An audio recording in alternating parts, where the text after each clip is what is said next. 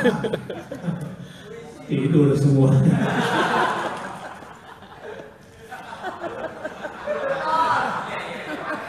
Begini, tapi begini. Memang ada ayat, bukan pembenaran loh yang saya mau sampaikan ini. Ini orang kalau sedang terzalimi, perasaan tertindas itu muncul, seringkali muncul kata-kata kotor. La yuhibbullahu jahra bis-su' minal qaul. Allah nggak suka orang-orang yang terang-terangan berkata keji, berkata kotor, mendamprat, sumpah serapah. Allah nggak suka pada orang seperti itu. Illa man zulim. Kecuali orang yang dalam kondisi terzalimi.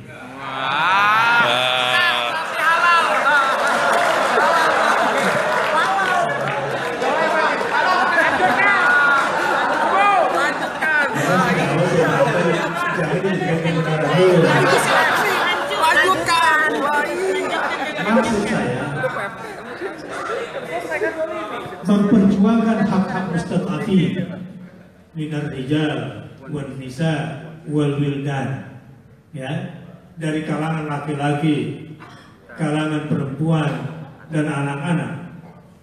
Harus ada di antara mereka yang berani berjuang, walaupun pala dan jasad ini harus berpisah. Saya harus perjuangkan orang-orang. Allahu Akbar.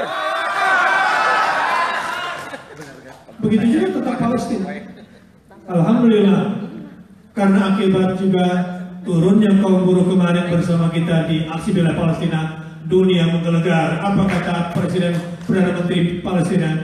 Indonesia adalah yang kami harapkan setelah Allah Subhanahu wa Ta'ala. Itu pernyataan Ismail Haniyeh. Kenapa begitu? Saya baru conference di Malaysia. Malaysia juga tegas, Perdana Menteri Najib berkata demikian. Erdogan juga tegas. Tapi kenapa Ismail Haniyeh mengatakan kalian yang kami harapkan setelah Allah Azza wa Jalla? Tahu nggak kenapa? Selain karena kita adalah Muslim mayoritas terbesar di muka bumi, saya kira rahasia terbesarnya bedanya Indonesia dengan Malaysia. Kalau Malaysia keberpihakan kepada orang tertindas di Palestina bermula dari atas ke bawah, top down. Kalau Indonesia bottom up. Ini yang berbahaya. Mungkin karena ada orang-orang seperti kita ini, mungkin dengan izin Allah Subhanahu wa Ta'ala. Tapi kalau saya sendirian juga nggak berani. Karena kita bersama, ya kita ditolong oleh Allah Subhanahu wa Ta'ala. Ya awalnya mesti ada yang bocor dulu di depan gitu kan. Kita perjuangkan, kita teriakkan bahwa orang-orang yang telah melakukan penistaan terhadap kemanusiaan, orang-orang yang telah menistakan keadilan, kita harus lawan mereka sampai tetes darah penghabisan. Dia harus keluar. Bahasa-bahasa ini semua sah, konstitusional. Heroin, ya, berani menggugah high impact, itu moral. Kalaupun mohon maaf sekali lagi kepada saudara-saudaraku yang non muslim, Aisyah radhiyallahu anha berkata, kita tidak rela selama tanah itu dinajiskan oleh keturunan kera dan babi. Asal pakai dalil. Ya, mereka kan yang pernah dikutuk oleh Rasulullah karena ketamakannya menjadi keturunan berubah menjadi keras selama 40 hari dan ditakdirkan menjadi keras selama 3 hari. Karena ditakdirkan Allah tidak bisa makan dan tidak bisa minum, sehingga mereka punah dan kemudian tidak punya keturunan setelah itu. Jadi marahnya pun pakai dalil gitu maksud saya.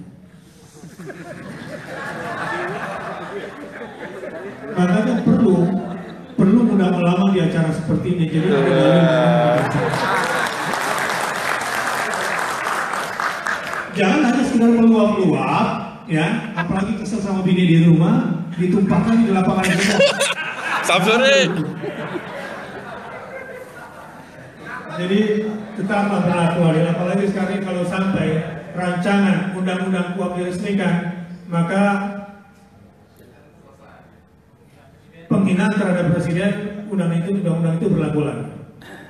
Kayaknya sebelum RUU KUHP disahkan paling lambat bulan Mei, kita harus turun bareng lagi.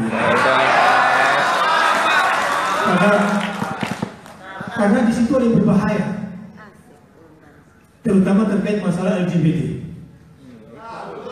Ini selama buruh nggak bergerak, jadi banci semua orang di sini. Dan kalau sudah buruh yang turun, insya Allah banci-banci penangkat rok kabur. Tapi dan saya pikir teman-teman buruh harus turun juga nanti. Sebelum rancangan undang-undang yang berbahaya buat kita ini semua, itu akan keluar. Jadi kalau sampai itu keluar, hati-hati lo ngomong. Bisa ketangkap semuanya nanti. Hah? Nah karenanya la yuhibbullahu al-jahra bis-su'i minal qawli illa man zuliman. Allah tidak suka dengan orang yang berkata kotor kecuali yang secara khilaf keluar dari mulutnya karena dia sedang terzalimi. Sebab orang terzalimi itu apapun agamanya, apapun perbuatannya, seharam apapun yang dia makan selama ini, punya hak istimewa di hadapan Tuhan, dikabulkan semua doa-doa. Doanya saja dikabulkan, apalagi tindakan yang berbahaya. Makanya jangan main-main sama buruh. Apalagi sudah terorganisir seperti ini. Tapi yang jelas, jangan keluarkan kecuali terkait dengan kezaliman yang mereka lakukan. Jadi jangan keluar. Silahkan bertutur, silahkan luapkan apa yang menjadi kemarahan Anda, tetapi jangan kemana-mana. Jangan kemana-mana tuh gimana ya contohnya? Suami pulang ke rumah, ya habis dia mau barangkali ya, melihat di meja makan ada nasi, sop, sama ikan asin. Merengut mulut. Habis dia mau pulang kan, mau nyongkai kukusan. Mas kenapa, ada masalah apa tadi di pabrik? Kok diem aja sih mas, ada apa? Ada masalah apa sih tadi di pabrik? Berapa tahun kita kawin? Wah lo, bingung nih bini, ada apaan? Gagal demo kali nanti dari pabriknya. Betul juga sih sebetulnya. Emang apa masalahnya mas? Ini ikan asinnya kan cocok sama sop. Oh gara-gara itu. Tapi nariknya kejauhan. Berapa lama kita kawin? Kayak belum kenal gue gitu maksudnya. Wah ini membuat istri pusing. Maksud saya, ya itu poinnya kalau ada yang gak disuka, kezaliman itu jangan kemana-mana gitu. Urusan perkawinan jangan bingung gitu aja. Ini udah kesepakatan kita bersama di depan Tuhan. Kasusnya kan masalah ikan asin cocok apa enggak sama sensor. Kalau Anda buruh yang adil sama keluarga pasti gak keras begitu. Bergaya orang kaya. Orang kaya di hotel apa namanya? Royal Hotel di sebelum makan, appetizer itu pakai sop kan? Iya, sop. Nah setelah itu nasi sama ikan asin kan? Itu orang yang adil biasanya. Kalau belum protes, sayang, ini yang cocok nih kalau sama istri. Tapi kalau sama istri lagi kan gitu. Nah, soal ikan asin sama sayur asam silakan dibicarakan secara proporsional di situ. Silakan. Kalau ada yang kurang pas. Nah ini saya bilang jangan kemana-mana supaya kita tetap dalam koridor kebenaran dan Allah Subhanahu Wa Taala senantiasa melindungi kita. Sehingga kalau ada apa-apa, tiba-tiba kita mati, mudah-mudahan masuk surga. Jangan sampai kita mati dalam keadaan dikutuk oleh Allah Subhanahu Wa Taala. Walayadu billah. Cukup. Silakan kalau pertanyaan lain. Ya. Ini nanya beneran apa minta hiburan dari gue? Dua. Siapa tuh? Ubin. Sebelahnya siapa? Pak Kempe, Ubin dulu deh, Ubin. Saya itu Pak Kempe. Tanya Ahok. Udah selesai Ahok yang diangkat lagi di sini.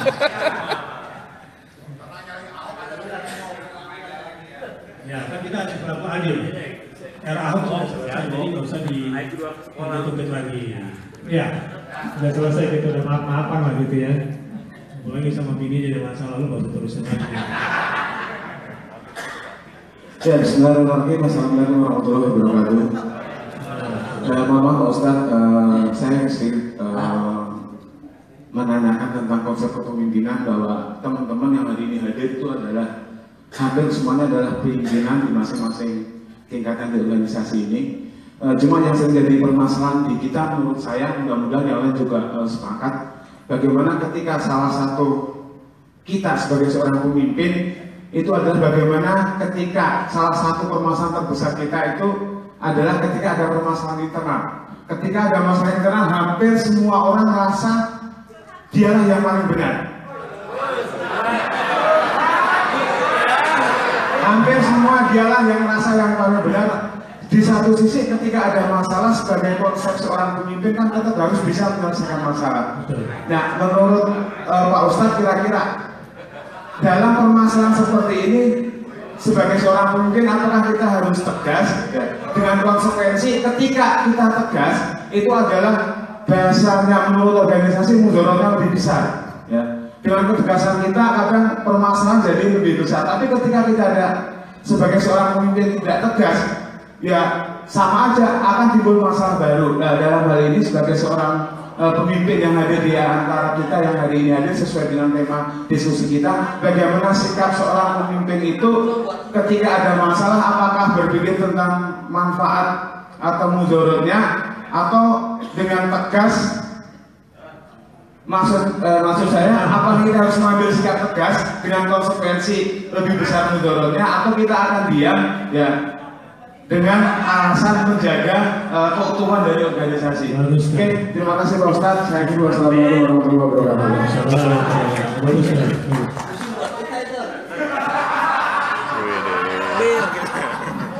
Assalamualaikum warahmatullahi wabarakatuh. Saya ingin bertanya tentang ini, konsep pimpinan yang berhubungan dengan akad. Akad perjanjian. Kan kita di perusahaan Ustadz, kita paham bahwasanya sebelum orang bekerja itu dia akan membuat sebuah perjanjian hubungan kerja, kontrak kerja. Akadnya mungkin di situ perjanjian ini sudah dibuat, berapa upahnya dan sebagainya. Tapi dalam perjalanannya kita lihat bahwasanya apa yang diperjanjikan ini kadang di bawah nilai kesejahteraan atau bahkan tidak cukup untuk menghidupi hidupnya.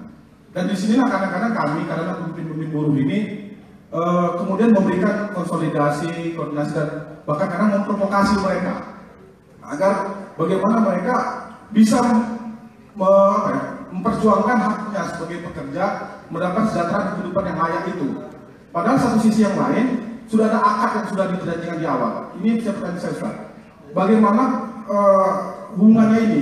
Satu sisi akad sudah dibuat, tapi sisi lain kita memprovokasi mereka untuk melawan, merebut kesejahteraan itu. Kadang-kadang sampai-sampai ya bertentangan dengan akad yang dibuat. Apakah di sini kami salah, dan bagaimana si buruhnya sendiri ketika dia melawan itu untuk merebut haknya? Kadang-kadang perjanjian itu juga melawan aturan undang-undang atau sebagainya gitu. Baik. Kemudian Assalamualaikum warahmatullahi wabarakatuh. Waalaikumsalam warahmatullahi wabarakatuh. GP terakhir ya, kalau GP terakhir setelah GP, dan GP malam-malam sekali sudah ada komentar belum? Assalamualaikum warahmatullahi wabarakatuh. Selamat malam Pak Ustaz. Yang pertama pertanyaan saya adalah tentang menghadapi tahun politik, khususnya bagi kaum buruh ini selama ini cuma jadi objek politik. Nah, supaya kita tidak selalu jadi objek politik, maka apa yang strategi menurut agama yang kira-kira bisa mendorong atau memotivasi kepada buruh ini untuk sadar berpolitik? Itu satu. Yang kedua adalah di dalam menghadapi tahun politik ini, para pemilih khususnya barangkali bisa dikatakan yang alumni 212 itu dibingungkan oleh koalisi politik-politik itu sendiri, oleh partai politik itu sendiri. Alumni deh. Saya enggak.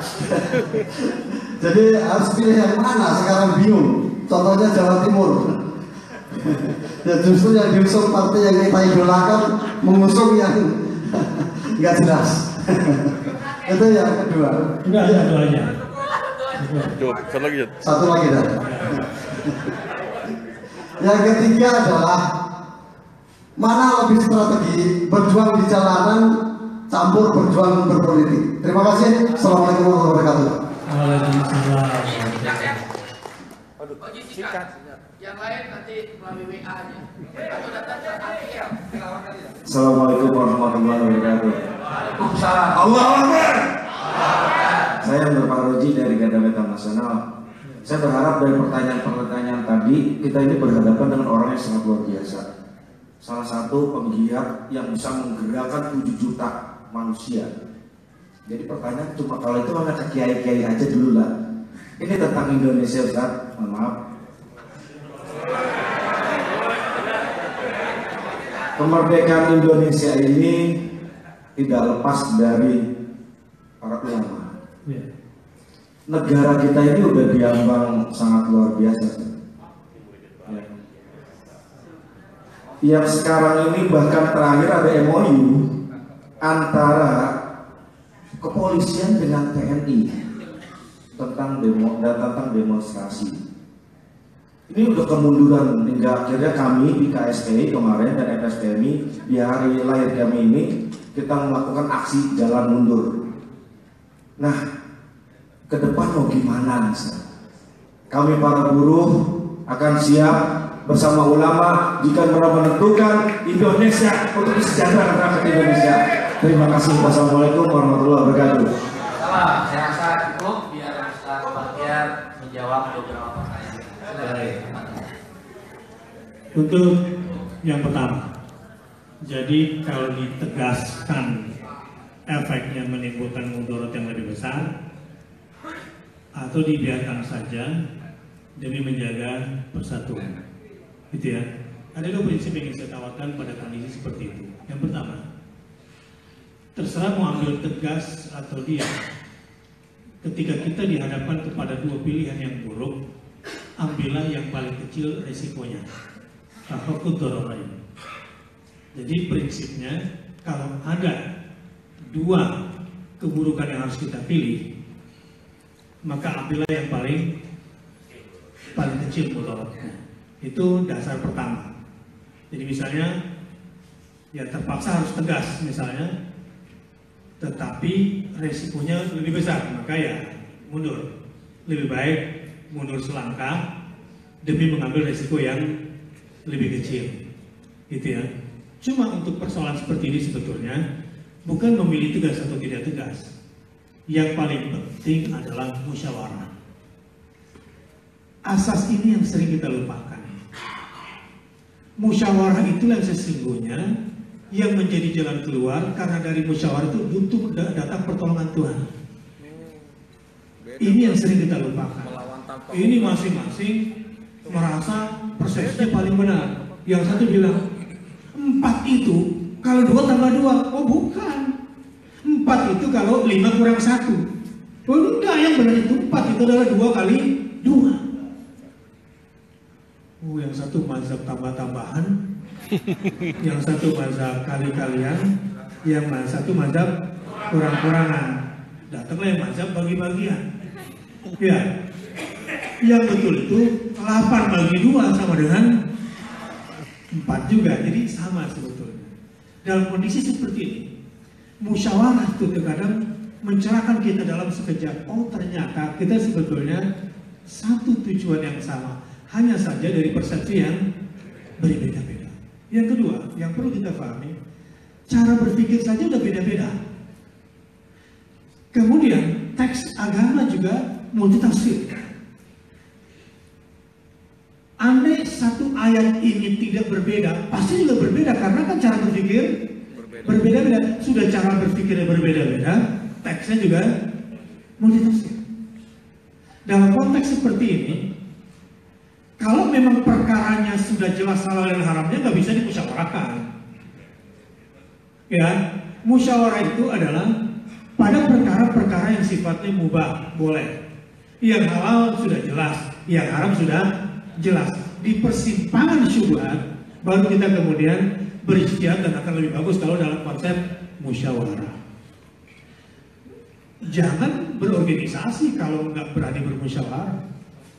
Dan pemimpin yang hebat itu adalah pemimpin yang selalu memegang prinsip musyawarah. Pemimpin seperti itu yang akan terbimbing dengan bimbingan ilahi. Muhammad SAW adalah orang yang paling banyak bermusyawarah. Bahkan untuk urusan pribadinya pun ketika keluarganya digosipkan, dalam peristiwa haditsul ifk menggosipkan Aisyah, Rasul pun sebelum ambil keputusan musyawarah dulu kepada Ali bin Abi Thalib dan kepada Usama. Jadi yang elegan itu ketika menghadapi konflik yang berat biasanya tercermin dari musyawarah, kebijaksanaan. Gitu ya. Jadi jangan kaku seperti dua pilihan tadi. Jalan keluarnya adalah musyawarah. Ini kalau saya menjelaskan ayat musyawarah bisa satu sesi. Ya, itu bahasan sendiri. Dan yang paling penting, musyawarah itu bernilai ibadah. Sehebat apapun kamu, ketika ini untuk kepentingan orang banyak, kamu putuskan sendiri, itu ilegal. Karena wasyawirhum fil amr fa idza azamta fatawakkal 'ala Allah.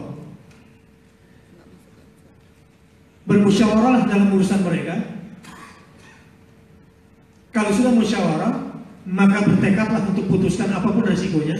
Dan setelah itu tinggal tawakal, dan ayat setelahnya kamu menang, ditolong oleh Allah Subhanahu wa Ta'ala. Jadi itu termasuk untuk pilihan-pilihan politik yang terakhir tadi. Termasuk untuk pilihan-pilihan politik. Para pemimpin buruh ini harus bermusyawarah. Siapa yang mau dipilih?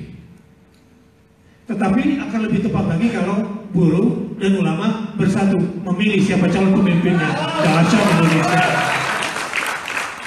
Makanya bagi saya pertemuan hari ini nggak pakai undangan sekalipun, telepon ini istimewa buat saya. Lover. Ya, harusnya kan ulama yang menentangkan tangan ke buruh. Ini buruh dulu aja gua sambut. Dan ini sekali lagi istimewa jika para ulama dan buruh bersatu dalam mengambil keputusan politik di Indonesia. Semangat kita. Nah, soal nanti di mana daerahnya kita nggak bisa terbuka seperti itu. Tapi siapapun yang kita pilih, kalau sudah berdasarkan musyawarah, walaupun nggak pas, Allah yang berikan pemimpin yang terbaik untuk kita semua. Semua bisa berubah di tengah jalan dengan izin Allah Subhanahu wa Ta'ala. Oke, ini solusi pemimpin. Bahkan ini Pak Iqbal sudah saya serukan kepada seluruh pemimpin. Sebab dari kacamata Islam, cara kita memilih pemimpin secara politik, ini langsung menjawab pertanyaan yang terakhir tadi. Mohon maaf, sudah keluar dari syariat dan sudah keluar dari amanat undang-undang dasar. Kerakyatan yang dipimpin oleh siapa? Hikmah, kebijaksanaan dalam permusyawaratan. Sekarang ada nggak itu? Udah nggak ada. Kita sudah berkhianat. Udah berkhianat. Jadi kalau tiba-tiba Anda sudah berorganisasi, sudah disatukan oleh Allah dalam organisasi seperti ini, kemudian Anda memilih sendiri-sendiri, Anda berkhianat. Buruh harus kompak. Pokoknya kalau kita sudah musyawarah, ya, walaupun harus 2 hari 2 malam, pokoknya musyawarah, hasilnya seperti apa? Kalau sudah sepakat, keluar itu, jadikan itu semua. Pilihan kita, itu akan mendapatkan pertolongan kemenangan dari Allah Subhanahu wa Ta'ala. Apalagi kalau dengan bimbingan ulama, wah, insya Allah Indonesia akan menjadi negara seperti sila kelima, keadilan sosial. Kalau sekarang keadilan bagi yang punya partai dan yang berkuasa. Kita nggak akan pernah bisa menang. Percayalah, dengan musyawarah 2018, 2019, kalau ulama dan buruh bersatu, insya Allah Indonesia akan terjadi di sila kelima. Sebab ini kondisi sekarang. Mudah-mudahan buruh tetap konsisten, tidak menjadi alat kekuasaan. Dan mudah-mudahan ulama juga konsisten, jangan mau menjadi alat penguasa. Amin ya Rabbal. Di tingkat ulama saya sudah serukan ini. Karena kita memilih biasanya 1, loyalitas ke partainya. Ya, 2, kesukuannya. 3, organisasinya. 4, komunitasnya. 5, tokoh idolanya. Ini semua jahiliyah. Harusnya tokoh-tokoh ini semua bersatu dan Indonesia sudah benar. Dan sekarang MPR sudah tidak berfungsi lagi yang memberikan mandataris pada presiden. Dan ini sudah pengkhianatan atas nama amandemen. Dan kita harus kembalikan Indonesia ini. Dan insya Allah kalau kita bersatu, baik di tingkat sosial maupun di tingkat politik, ulama sama buruh bersatu, insya Allah kita menang. Akad. Kalau di akad itu ada kezaliman, walaupun sudah ditandatangani, kita yang tahu saudara kita telah tanda tangan, karena memang dari awal warga ini sudah lama kan? Mau tanda tangan, nggak mau tinggalkan, take it or leave it, kan begitu. Kamu kan butuh saya. Wah, ini nggak adil kalau kayak begini. Maka ketika misalnya teman-teman yang sudah tanda tangan kontrak dalam kondisi terzalimi, dalam kondisi dia sedang butuh, dalam kondisi dia sedang lemah, ternyata kita yang tahu dia telah bertanda tangan dengan akad yang salah dan dia sedang terzalimi, ketika kita membela, kitalah yang disebutkan dalam ayat tadi. Wa ma lakum la tuqatiluna fi sabilillah. Ada mustad'afin, ada orang tertindas, terpaksa akad, kamu harus perang lawan dan bantu dia. Dan Anda bukan provokator dalam hal ini. Gitu ya. Kecuali memang perusahaan ini sudah berusaha untuk adil. Berdasarkan aturan dan undang-undang yang berlaku sudah kita sepakati, ya terpaksa kita ikut. Tapi selama di situ ada permainan tekanan psikologis yang terkesan sesuai dengan undang-undang, kan banyak kan begitu. Direkayasa kan, seakan-akan sesuai. Tapi kita melihat ini ada rasa ketidakadilan. Walaupun kelihatannya adil, tapi rasa keadilan masih juga terkoyak. Ini yang tadi pertanyaannya yang belum saya jawab. Ya, antara rasa adil dan keadilan. Kadang-kadang kelihatan keadilan berusaha untuk dipenuhi, dikasih lapangan kerja, tapi gajinya nggak cocok, rasa keadilan masih terus ya. Ini juga terus harus kita perjuangkan. Ini terkait dengan masalah akad. Pertanyaan ketiga, ya, gaji Anda ditentukan oleh politik. Ya, nggak mau tahu soal politik, ya selamat, gaji Anda akan bermasalah. Tuntutan Anda ditentukan oleh politik. Anda buta politik, nggak mau tahu soal politik, nggak mau tentang politik, ya selamat, Anda akan tertindas terus. Ya, keberlangsungan pekerjaan Anda tergantung politik. Kesejahteraan Anda tergantung pada meninggalkan politik, berarti membiarkan dirimu tertindas selama-lamanya. Ya. Maka ini sudah menjadi sebuah kekuatan politik yang mempunyai kekuatan bargainingnya sendiri. Nah, tinggal bagaimana independensi Anda menyuarakan suara jernih, kaum terpinggirkan. Bagaimana Anda bisa bersikap amanah menyuarakan rasa keadilan orang-orang tertindas ini. Suaramu betul-betul suara Tuhan dalam bahasa demokrasi. Dan ini harus ada yang menyuarakannya. Karenanya jangan tinggalkan politik, harus paham. Termasuk dalam memilih tadi, dan saya sudah sedikit gambaran. Pertanyaan ketiga politik tadi saya lupa apa tuh, kan ada yang terakhir. Memilih dihadapkan dalam kebingungan memilih karena partai politik. Oke. Itu tadi. Memilih itu. Ini kalau ijtihad saya di tengah situasi kebingungan saat ini, ya banyak umat bingung. Saya berpikir keras dan saya sudah sampaikan dan saya sudah membicarakan beberapa rekan ulama, ternyata mereka setuju. Ini mohon maaf, karena saya bukan orang partai, ya. Dan saya pikir juga terlalu cepat kalau ingin partai itu seperti yang kita inginkan. Pasca 212, 4 partai ini harus bersatu, ya nggak gitu juga kali. Karena partai ini sudah terbiasa dan sudah puluhan tahun hidup bersama pragmatisme. Nggak bisa berubah tiba-tiba seperti yang kita harapkan. Mereka bersatu, ya nggak gitu juga. Orang di dalam juga nggak begitu cara berpikirnya. Jadi bagaimana ijtihad kita? Pertama, musyawarah. Kita mau pilih berdasarkan apa? Bukannya musyawarah. Tapi berikutnya setelah musyawarah kita mau pilih siapa misalnya. kriteria calon. Ya calon sesuai dengan suara buruh, cari calon yang keberpihakan terhadap kaum tertindas, kaum terpinggirkan, kaum buruh ini jelas-jelas tegas. Ya kita bersama dia. Tapi sekali lagi berdasarkan musyawarah. Setelah itu baru cara yang ketiga. Jadi musyawarah, pilih calonnya berdasarkan kriteria keberpihakan kepada kita. Kemudian yang terakhir adalah baru silakan berdasarkan partai, berdasarkan organisasi yang masing-masing. Tapi jangan sampai poin ketiga ini memilih berdasarkan partai ini mengalahkan kriteria pertama dan kedua. Kriteria pertama adalah musyawarah dulu. Hasil musyawarah kita bersama itu kita putuskan. Baru kemudian siapa yang kita pilih berdasarkan keberpihakannya kepada kepentingan-kepentingan kita dan kepentingan bangsa yang lebih adil secara keseluruhan. Baru berdasarkan pilihan-pilihan yang ketiga. Tapi yang ketiga itu berdasarkan kesukuan, berdasarkan komunitas, apalagi berdasarkan setoran. Dasar itu. Mentang-mentang kiainya sudah didatangi oleh partai ini, disumbang pula pesantrennya, ini insya Allah yang terbaik. Lalu ngomongnya nggak bisa, karena itu sudah menyalahi yang pertama dan kedua, tidak bisa. Ini ijtihad saya untuk konteks Indonesia dan alhamdulillah beberapa teman setelah saya rapatkan mereka umumnya bersetuju. Dan terakhir bersama ulama. Begini maksudnya sebetulnya. Ulama yang mana nih Ustaz? Kan itu ada ulama, ada baru dan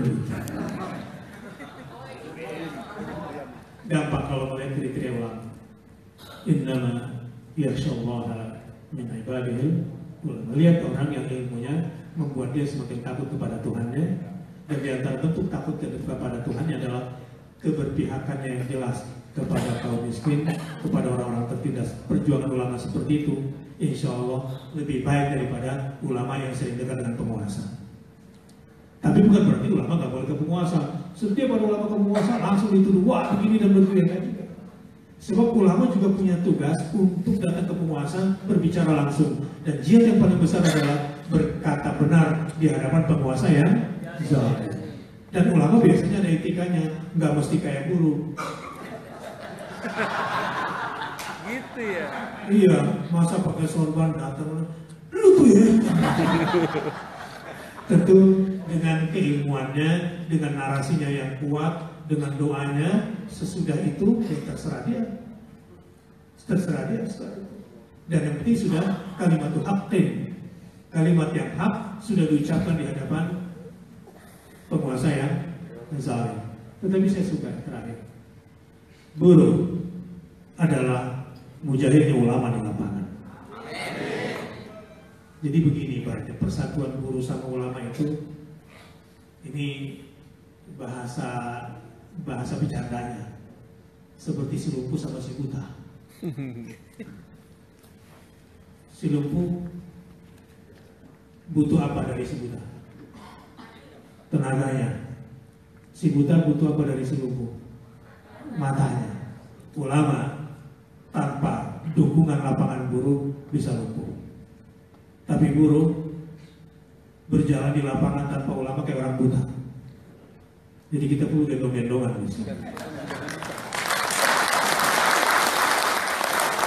Wassalamualaikum warahmatullahi wabarakatuh. Waalaikumsalam warahmatullahi wabarakatuh. Subhanallah, suci Allah. Terima kasih Ustaz Bahtiar Nasir. Teman-teman sekalian, tentu sebuah kebahagiaan dan rasa syukur kita pada Tuhan Yang Maha Kuasa hari ini bisa langsung mendengar pandangan-pandangan, pencerahan dan tentunya nasihat dari Ustaz Bahtiar Nasir. Beliau kita tahu salah satu tokoh penggerak umat bangkit, tanda quote and quote, tanda petik, melawan ketidakadilan, mengajarkan untuk tidak takut menyampaikan sebuah kebenaran secara terbuka. Banyak orang menyampaikan kebenaran tapi dalam ruang-ruang tertutup. Tapi tidak banyak orang yang berani untuk mengajak orang-orang menyampaikan kebenaran di ruang terbuka. Dan saya rasa kita bersyukur, bergembira, berterima kasih kehadiran Allah, Ustaz Bahtiar Nasir bisa berkumpul bersama kita Dan kita doakan semoga beliau tetap sehat walafiat, tetap istiqomah, tetap diberi sebuah perlindungan, karena kita tahu cobaan, fitnah, dan juga ujian buat beliau. Ibarat pepatah mengatakan, makin tinggi pohon ke atas, makin kencang terpaan angin. Yang paling berat itu fitnah. Fitnah itu adalah tantangan paling berat yang akan dihadapi oleh para pemimpin-pemimpin dan ulama-ulama yang istiqomah. Kita doakan sekali semoga Allah selalu melindungi beliau, diberi kesehatan, panjang umur dalam keberkahan, dan tentunya keluarganya pun dilindungi oleh Allah Subhanahu wa taala. Karena hasbunallah wa ni'mal wakil, cukuplah Allah, Tuhan yang Maha Kuasa, penolong bagi kita semua. Wabillahi taufiq, Ustaz Bahtiar Nasir. Atas nama buruh Federasi Serikat Pekerja Metal Indonesia dan Konfederasi Serikat Pekerja Indonesia KSPI, kami mengucapkan terima kasih dan syukuran jazakallahu khairan katsiran atas kedatangan Ustaz Bahtiar Nasir. Kita beri aplaus buat Ustaz. Semoga Allah. Terima kasih Ustaz. Allahu Akbar. Takbir. Takbir. Takbir. Assalamualaikum warahmatullahi wabarakatuh. Paling kenceng itu.